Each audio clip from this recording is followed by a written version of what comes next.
นายจะโจยแล้วจับอีกแล้ว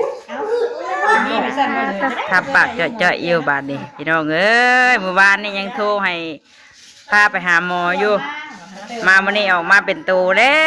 วเนาะได้แล้วปลาลูกเลยปลอดภัยทั้งแม่ทั้งลูกคุณทั้งแม่ก็ได้ต้องมานั่งเตื้อมอยู่บ่ได้อยู่ฟืนอยู่ไฟบ่นี่อ๋อเพิ่นว่าโทรถามมาเลยบ่เจ้าเอาเงินมาเลยเด้อเพิ่นราคาแมวคลอดบ่อ้าวเอาเงินกลับไปเอาน้องตัวแล้วอ่ะเอาแม่เพิ่นสิได้น้องน่ะก็เอาเงินไปให้ค่าคลอดน่ะเจ้าเอาเงินขึ้นมาเลยเพิ่นน่ะโทรมาถามเพิ่นเมื่อกี้นี่พี่น้องเอ้ยจ้ะโอ้หน้าเต็มปุยลุยอยู่เนาะหากะเห็นมื้อวานนี่ยังโทรหาหมอกันสนั่นอยู่คือว่าน้ำค่ำแตกที่ว่าแมงเตอร์ถ่ายคลิปไปเลยพี่น้องเอ้ยเนาะมาบัดนี้บัดออกมาเป็นตัวคนแล้วปะลุงเอ้ยออกแล้วหลานน้อยออกมาแล้วเนาะเอาทักทายสบายดีเด้อเนาะสบายดีตอนสวยๆพ่อกันอยู่เฮือนป้าเฮือนลุงมื้อนี้เนาะมาเยี่ยมเบิ่งเพิ่นพี่น้องเอ้ยเพิ่นไปห้องหมอก็แต่เมื่อคืนนี่เนาะเมื่อวานนี่ไปแล้วเนาะไปแล้วแต่ว่ากลับมาพี่น้องเอ้ยกลับมาแล้วมานั่งนี่ลูกมานั่งลูกน้องน้ำข้าวปลาเพิ่นออกก็แต่มื้อชื่นนี่เนาะออกก็แต่มื้อชื่นนี่2-3 มื้อเลยเป็นยังไงไปหาหมอตายเลยติเพื่อจะมาเลี้ยงลูกอีกเพื่อค่าพาอีกติอันนี้ไล่ธรรมชาติอะบ่ะเพื่อไม่ได้พาตะกี้ยันมาได้พาพี่น้องเลยเนาะออกมาได้ปลอดภัยทั้งแม่ทั้งลูกเด้อเนาะได้แล้ว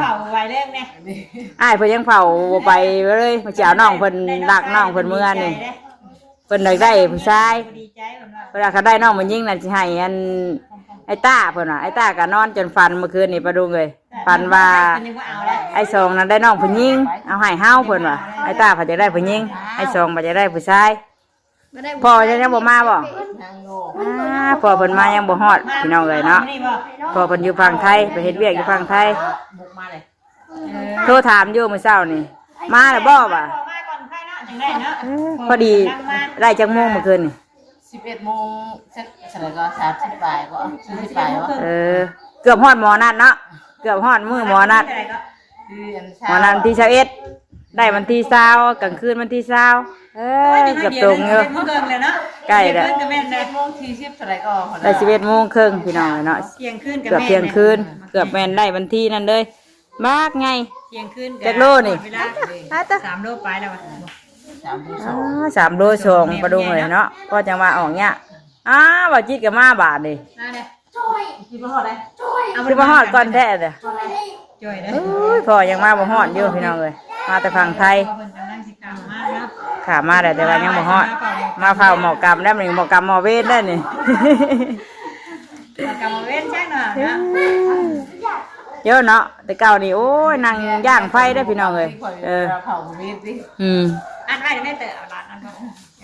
ฝากก่อนเบิ่งอยู่ครบเบิดแล้วว่ากวดเบิดแล้วว่ามือตีนนี่เบิ่งดูเบิ่งสาวกวดเบิ่งเป็นสาวได้ปลาได้บัดนี้น่ะบ่ได้แม่นป้าได้เบิ่งขาวแท้นี่มีอยู่10 นิ้วได้ปะ10 นิ้วพอดีเอาโชว์เบื้องเลยโชว์ให้น้องผู้ชายดีใจเอาช่วยอยู่ปะดูเลยมันว่าดีใจผู้หญิงนะว่าผู้หญิงกับเด็กเพิ่นกันยังไงเนาะลูก3 คน4 คนนี่ได้เพิ่นได้4 คนยังไงเนี่ย5เลยใช่ป่าวเนาะบ่ไหวอะไรแกบ่ไหวเด้อถอยตาเลยถอยได้ป่ะนี่น้องบอกอีกจังหน่อยเด้อปกติกับ2 คนนี่พอไหวอยู่ปัด3ให้นั่งได้ติไหวเป็นที่ใดอันได้คนที่2ที่3ที่3มันเป็นเท่าไรเป็นที่ใดใช่เลยอันนี้คนที่3จักเป็นหยังจะเป็นหยังของตะแวงบอกกันให้เลยช่วยจักเลยเด้ฉันแล้วว่าอยู่มันก็เป็นสิได้ง่ายเสมอไปเนาะเห็นว่าได้ลูก2ลูก3กันเขาอันน่ะห้องคลอดอัน3 เทื่อเที่ยว4 เทื่อเที่ยวเขาได้สิได้แม่น้องจุกเพิ่นกันเที่ยวเขาเลยอันนี้คนที่3คนที่4เนาะคนที่4แต่ว่าคนแรกเพิ่นนั่นเสียพี่น้องเนาะอันนี้สิเป็นลูกกกเพิ่นพี่สาวตะว้าวเพิ่นก็จะเป็นจนมาฮอดติพอดีมาต้อนคนมาแต่กรุงเทพเลยจ้ะ พ่อเพิ่นยังมาบ่ฮอดตาบ้าวมาฮอดก่อนอืม แม่น้องบ่ได้ใส่เสื้อ บ่ยังบ่ได้ใส่เสื้อให้น้องเลยยังบ่ได้ใส่เสื้อได้จังใจเออใครสิอาบน้ำนี่แฮงดื่มไปได้ข่อยนี่ลูกใหญ่เด้อดื่มไปได้ไปโดดให้แม่นั่นผมมาอาบมันยังดุมันยังน้อยอยู่ ดูไป ยังไงเด้อลูกแฝด ลูกกันอีกแล้วมาได้ไหมน้องหาม ไปอยู่โทรหาผมที่จะไปออกหากับมากินดิ ฮะ ได้ ไม่ใช่ไพ่นี่ ฮะ ทำกัน ก็บ้าลูกบ่ดิอ้ายตกใจพี่น้องเอ้ยพวกนี้มาเดือยจะได้ลูกมาแต่ห้องหมอกี่นี่บ่ ใช่ มาได้ไหม มาที่ใด เอ้ยมาจนบ่จักว่าหลาน ได้หามได้กินดิได้อันเราขึ้น ใครน่ะมาได้ไหมบอกให้บาจิตมาเบิ่งได้ไหมมาเบิ่งน้องน่ะนอนเฉยนี่ไม่ได้หายบ่คืนนี่ พร้อมกันกับพี่ตัวเนาะโดนตัวเชื่อตัวมาน่ะ นั่นน่ะ เอ้าประมาณเป็นผู้ชายจัง ได้ผู้ชายใช่ดีใจว่าได้น้องผู้ชายน่ะฮะ พอดีบ่เอ้ยนี่น้องบ่ได้ดี เอื้อยผัดอยากได้น้องผู้หญิงบัดอ้ายผัดอยากได้น้องผู้ชายถูกใจอ้ายเพิ่น แต่น้องผู้หญิงว่าสิให้ น้องนอนเด้ เรื่องมันนี่ เอิ้นแม่ปีเตอร์มาน่ะ แหงก็มาชงที่นี่ มาลำรถนางบ่ ไปเช่าไปอยู่มันบ่มีอันนั่นก็ได้ แม่น้องเชื่อกับพาย่าไปหาหมอต่อวะ ชอบไปหุ่น พาไปตุ้ยไปหาหมออีกกินหนูเด้เบื่อหนูจัก เอ้าเห็นเบอร์นี่เห็น พ่อมาเชื่อชื่อบ้านนี่พาย่าเพิ่นไปหาหมออีกเด้เมื่อคืนนี่พาป้าไปหาหมอพี่น้องเอ้ยนางมาไปอาบน้ำไหมนางหลานอื้อเด้อนี่น่ะอ้าวลูกยังน้อยอยู่บ่อันนี้ลูกใหญ่ได้ดื่มไปได้นี่น้อเดียวแพงมาเดียวน้องนี่ ถ้าอาบน้ำก็ได้เอา บัดเอ้ยบ่อยากได้ผู้หญิงบัดน้องบ่อยากได้ผู้ชายติมันได้ผู้หญิงในห้องไห้ดีใจ กับเป็นมันยิงให้ผู้ชายจ้ะผู้ชายกับบ่เอาก็ให้กันใช่ไหม ก็ เอาผลบ่มีเพศกันได้ไป ให้กันเด้อ บ่ เปลี่ยนห้องน้องคือ น้องเขาไปมาแต่มาสิเท่มีน่ะบ่บัก ไปรอดนะเออลูกคนละคนดิ บ้าน เฮ้ย คนคำมันไหลตลอด คนละคนมันสิคือกันว่าจ้ะลูกคนละแม่ ว่าแต่บ่อยากได้น้องผู้หญิงอ่ะหอมทั้งก้นหอมทั้งหีนี่มานี่อ่ะ บ่แพงบ่จังหน่อยพ่อตัวมานี่ตกใจเด้นี่ เด้ๆครับผม เพิ่นบ่ได้อยู่ไผกินยาเย็นพี่น้องเอ้ยกินน้ำข้างไม้เอาเนาะ ไล่แล้วบัดอันมา คืออาบัดนี่ อืม จะได้มึงถ่วงลูก สิจักคือสิคือไผยังบ่จักคือดอกอันนี้น่ะอันนี้เบิ่งหาจักว่าคือเอ้ยจักเบิ่งหาเอ้ยนี่เอ้ยอันนั้นอ้ายนี่แม่พ่อท่านได้มาพี่น้องเอ้ยเนาะพ่อก็ยังบ่มา ข้างมันบ่เลย เบิ่งหาไอ้เต้อกับเรียนนางเผาอยู่ได้น้องน่ะเอ้ยน้องก็โทรพ่อต่อมามาก็บ่ได้ดอกติ แม่ยาซาแม่ ยาซา อย่าซะพอได้ติสองคนพอได้แล้วไอ้เต้อเนาะเอาหยอกไอ้เต้อพี่น้องเอ้ย สองบาวาตุน พอแล้วสองคนกะ สองบาวาตุน ทำสิเลี้ยงเลยนี่กะเนาะ มันถามสอง ก็นั่งอยู่นอกไปมันฮ้อนไปดูไป มันจีกันเฮ็ดยุ่นยังไง เอานมนั่นบ่ให้กิน จี น่ะ เอากัน เอานมยังบอกเลยเนาะ มันขาดขนาดนั้น ได้มื้อวันศุกร์บ่วันศุกร์แล้วเนาะยังบ่ฮอดเที่ยงคืนเนาะวันศุกร์คือไอ้เต้อไอ้ตากับวันศุกร์คือกันพี่น้องวันศุกร์บัดสองสนุกสนานแล้วเนาะหำเนาะใหญ่เด้อไว้เด้อแข็งแห้งไว้ใหญ่ไว้สนุกสนานได้อบ่วันศุกร์สนุกสนานสุขสบาย เอาหน้าทันเมื่อเท่าไหร่ ใช่พ่อน่ะได้ซะพ่อเมื่อได้ เดี๋ยว เอออืม เดี๋ยว ไปนั่งนอกห้อนน่ะลูก แม่ทำ ยังบ่ได้อาบน้ำให้เพิ่น น่าจะเป็นไง งามวะเก่าดีมาก กินยาเย็นเอาติ หันไล่แล้ว บ่ได้อยู่ไผจักคนบ่ แล้วเราผัดไปแล้วผัด อยู่ไผนี่โอ้ยทั้งย่างทั้งหยังได้เห็นบ่แม่น้องนิวเพิ่นน่ะ อันเอานุ่มให้บ้าง เอานมพุงให้เพิ่นกินก่อนติกั้นใจน้ำเพิ่นได้มาดินได้ละมื้อก็ได้ละเทื่อกับพี่น้องเอ้ยได้เอาบาบิดได้ก็มีแฮงเนาะได้ออกมาเป็นคนก็สิได้แพงอยู่ลูกหลานลูกเต้าก็บัดสิง้อบ่ได้นี่แหละ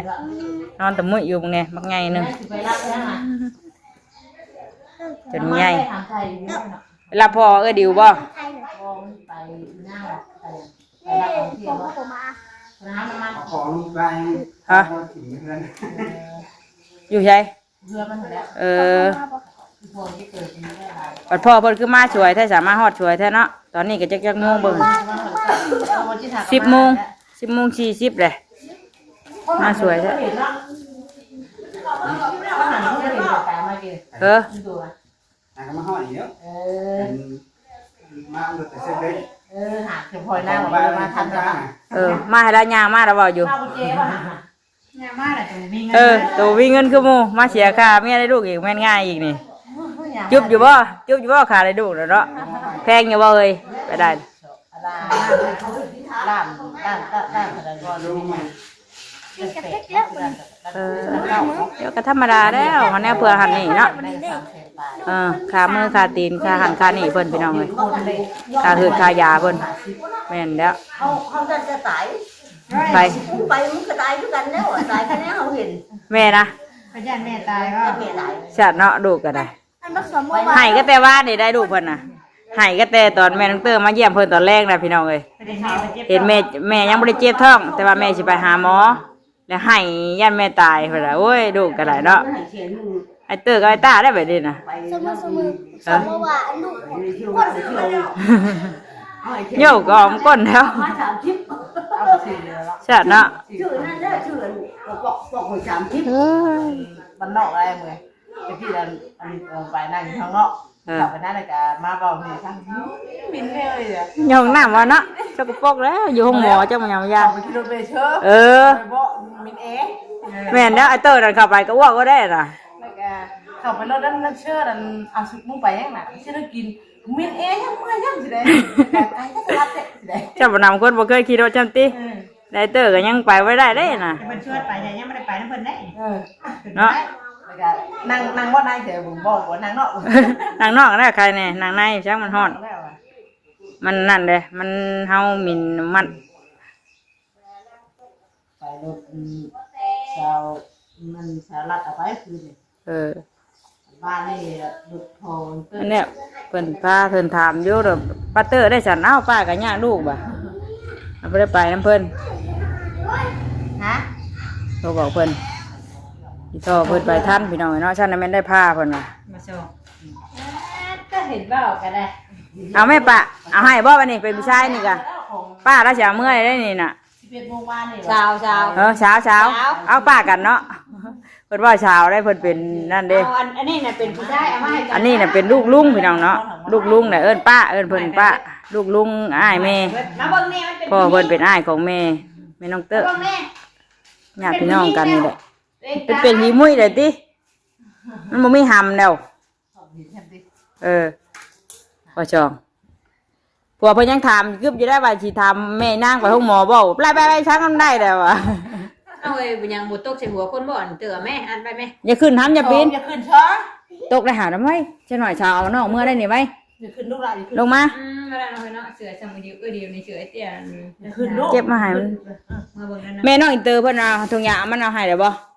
เชื่อก็เชื่อมันยิ่งแต่ว่ายิ่งให้ผู้ชายเลยหน่อยเพิ่นเอาว่าอยากให้น้องน้อยเลยพี่น้องเอ้ยแต่ว่ามันเป็นเชื่อมันยิ่งเด้คำได้มันยิ่งสิได้หลายแล้วเนาะของลูกกันมานางกับมันยิ่ง พวกซับไว้ดีนี่ได้ของไอ้เตี้ยได้นะ เลี้ยงบัดนี้ซ้ำสิเลี้ยง มาเสียไม่ใช่ เพื่อสิใหญ่ มันก็บ่ได้แม่นเสือใหม่แล้วใหม่เฮานี่แล้ว กามันได้เปลี่ยนกันนุ่งเนาะดิวเนาะ ขาเคยติดกันไหม คุณดีคือกันครับ จะไปซ้ำกันจังได๋เนาะ น้ำท้องก็ยังอยู่ได้คนหนึงพุ่นน่ะท้องยังบ่ใหญ่หนึง โยกกันสิ ท้องยังบ่โยบคือบ่มีบจ้ะ สมมุติว่าโชว์คนเด้ จะได้ว่า อาบน้ำอาบหยังมามีบ หาซะเมื่อยหากระดูกกินนี่ติ นอนบ่นอนนะแม่ ดูแลเจ็บชัวเนาะ โยว่าเผื่อมันสินั่นคนแม่นง่าย มันคืออยู่บ้านเฮา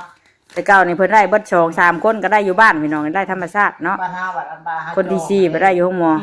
มีจงใส่แฮงใส่ได้เนาะ อันนี้ดึงเองแน่นี่น่ะบ่เห็นบ่แม่นจูเพิ่น แค่สิได้แค่ดึงสิได้ มันก็บ่แฮงแน่เนาะ ฮะแค่นี้นะ อันนี้ก็แม่จง เบ่งได้กับเราคือเบ่งฉันได้แต่อ้ามันตรงนี้เบ่งได้แต่หงอดระยะสิได้มันบ่ได้ขึ้นเข้าไปเงาอันที่เฮาดึงนี่ได้ แล้วเฮาดึงอันนี้เฮาใช้แห้งเต็มแล้วเนาะ ใช้แห้งเต็มได้ อันนี้มันบัดแห้งบ่เต็มนะ จับเพนเองเนาะจับเพนเองอยู่ สิได้หลายคนก็ได้เป็นได้อยู่ห้องหมอก็บ่คือได้อยู่บ้านเพิ่นน่ะเนาะ แต่เก่าได้ธรรมชาติเบิดเด้ แม่นั่นแหละเพิ่นว่า ไม่เก่าแล้วคือเป็นโบยาวแท้ถึงอะไร ไม่เก่ากับมันกะบ่คือเก่าเนาะเฮ้ยเนาะสิได้ได้2ได้3มาบ่ได้ไปห้องหมอมาได้คนที่4มาจะได้ไปห้องหมอ ไปดินนั่นแหละ ได้ลูกคนที่ เอ้ยกะมึงแน่เอ้ยเพิ่นนี่ได้พ่อไอเตอร์ได้เพิ่นดื้อไอเตอร์เดือนนึงพี่น้องเอ้ยเนาะพอดีวันที่3ไอเตอร์เกิดเพิ่นได้วันที่2เดือนนึงเดือนนึงพุ่นน่ะซ้ำกันไอเตอร์ได้ใหญ่กว่าพุ่นน่ะกระโตไอเตอร์น่ะเลยอยู่ ยัง นั่นเดียว เนื้อเทปไว้อะ คือ เบิ่งน้องเด้อบัดนี้เด้อ ชับเห็นบ่ ฮะ คือหยัง คือน้องนั่นน่ะ อัน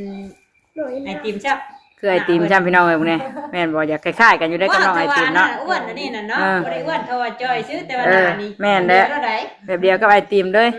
แต่ว่าเท่านั้นน่ะหน้าชิมเปงกว่าเด้ อืม ว่าอ้วนเด้ มีปัญหาหน่อย เพิ่นนั่นติ แต่ว่าช่วงหน้านี่คล้ายๆอันเดียวกันเนาะ เพิ่นดีจังรอเด้อรอถาพ่อตัวเด้อบอกให้หน้าบอกมาแล้วตัวเราเด้อสองเด้อยังบ่ออกอยู่สองเด้อเอาน้องเชืองไว้เด้อให้หน้าท้องเราเจ็บท้องอยู่ยังบ่ออกเชือกน้ำท้องเรายังใหญ่อยู่เด้ถ้าตัวเราเด้อ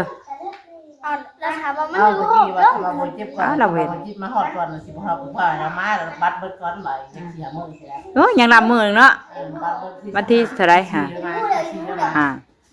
อย่าแล้วนี่ก็ชาวเอ็ดเด้ ไปไล่ก่อนชายค่ะ ตะกี้กะผัวอยากมาแล้วเมียนั่นยันได้ดูก่อนวันนี้โดน ทำมาคือเจ็บมันอีกแล้วค่ะมาจิบมาหอดเลยใครได้ ดีเด้ยังนี่กะยังอันนั้นเด้ ในวิทย์พอดีเลยเนาะก็จังมี เอ แฮ อง ว่า ในวิทย์ก็มาเห็นกับมีแห้งรถพอดีได้แดกแล้วพอดีคั่วหมอกรรมเลยบัดนี้ ผูกไปแล้วมันกันแล้วก็เจ็บกันนี่ ไม่ดินนะแห้งได้แห้งญาติได้นั่นน่ะแต่กันได้อาต้านะเพิ่นว่าหันอยากมาเห็นปัตเตอร์ได้เรียบร้อยรถใครแน่เพิ่นน่ะมาแล้วก็ได้เด้ เจ็บเลยตายเลยเจ็บเลย แต่เห็นแม่น้องจุ๊กเพิ่นได้ยังชันบื้อน่ะล่าว่าญาตินะจักก็เฮ็ดได้เนาะไปฮอดหมอได้ใครแน่ แม่จุ๊บมันแบบมันบ่ได้เห็นได้ตอนได้น่ะ บ่เห็นเนาะคนแน่เพิ่นเอาห้องคลอดเข้าห้องคลอดได้เนาะ ก็แต่ตอนนั้นมันก็บ่ได้อยู่ได้เตย เจ็บเลย มันตอนได้เจ็บนะแต่มันก็อยู่มันมาก่อน อีเดือดด้วย จะโยงกันนะ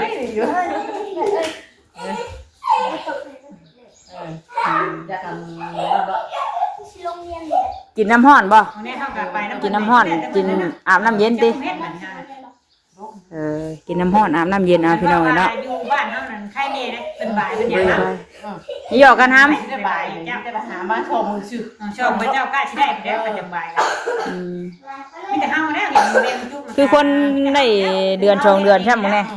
มันไงนึง เฮากันแล้วกัน มันในกระตัวเพิ่นน่ะมึงแน่คือคนได้หลายเดือนในป้ามึงแน่ขาวช่วยอยู่ ทันได้เฮียวะ แล้วเรามากเลย ขาวอยู่ได้ปานน่ะใครก็คือบ่ได้หลายปานนั้นเนาะ เขาคือเอ็มัน มึงแน่เอ้ยเพิ่นกัน ข่าวแล้วนี่เบิ่งข่าวแล้วนี่น่ะ คำขาวคือเอ้ยบ่ขาวซะดีกว่าแล้วว่ะ ซ้ำเด้ ไม่เล่นอีก ข่าวคือแม่มัน ไปไปบอกอันเอ้ยนางไปบอกเอ้ยนางมาเอาน้องไปอาบน้ำไป เราเคยบ่ายหากะยาลูกเราหาก็ได้6เดือน5เดือน6เดือนนี่